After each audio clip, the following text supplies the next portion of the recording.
Our story begins in 1944. With World War II coming to an end, the Allied nations met at Bretton Woods, New Hampshire, to create a new financial system which would stabilize the world once the war ended. With America poised to enter a golden age of prosperity, the U.S. dollar was chosen as the world's reserve currency.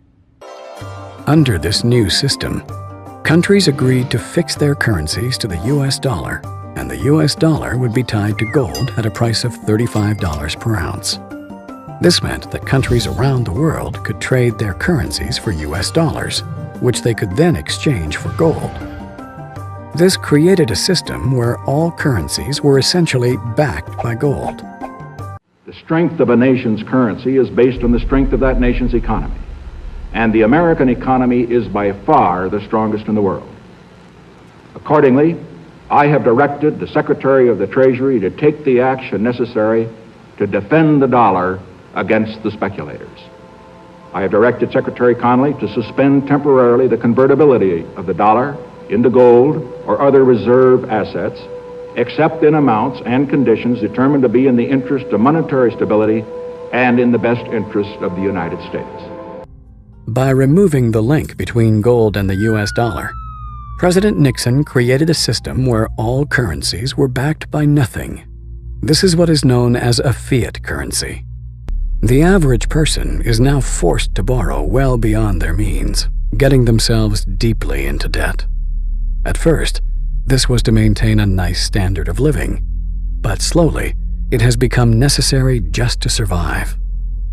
By printing so much currency and devaluing it so heavily, it would seem that governments are essentially levying a hidden tax on their people.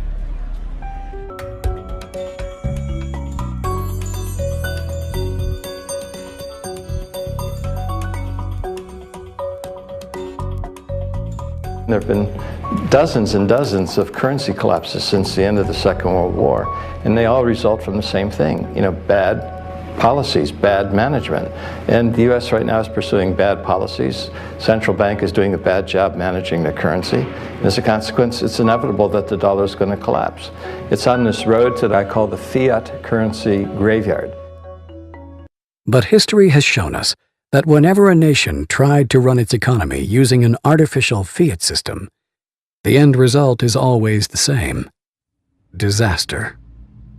The dollar used to be backed by gold. It was gold that had the dollar. It's like everybody has tethered their ships to the Titanic of currencies, and so we're all going to go down. Gold is the only competitor to a national currency. Gold is money, and these national currencies are money substitutes that circulate in place of gold. Gold is what protects the people from the reckless policies of government. Gold is government chaperone.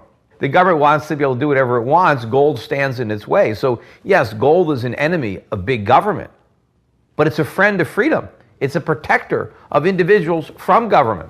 It's not that the price of gold is going up, it's that the value of the dollar is going down. The price remains constant in terms of human effort and purchasing power. An ounce of gold today will buy the same thing it bought 2,000 years ago. If some catastrophic event happens, and we've seen them, how are you going to be protected? Gold is financial insurance. Would you rather have gold or a fiat currency? The current financial system may be dying, but where there is chaos, there is also opportunity. We have millions of people now taking an interest in what is money, the question of what is money, what should it be? And they're learning, especially a lot of young people. Time for the people responsible to wring the last few dollars out of a dying system, but also for those able to see the cliff edge approaching, time to protect themselves and their families from the imminent plunge. And in the end, that time may prove to be the most valuable commodity of all. There are these brief moments in history where the safe haven asset for the last 5,000 years simultaneously becomes the asset class that has the greatest single potential gains in purchasing power. We're in one of these cycles right now where money is the best investment. Get out of currency, buy money, and you're probably going to be able to buy a whole lot more stuff later. Don't let the banks and the brokerage houses and other people guide all of your decisions. Find out what's going on for yourself. Empower yourself.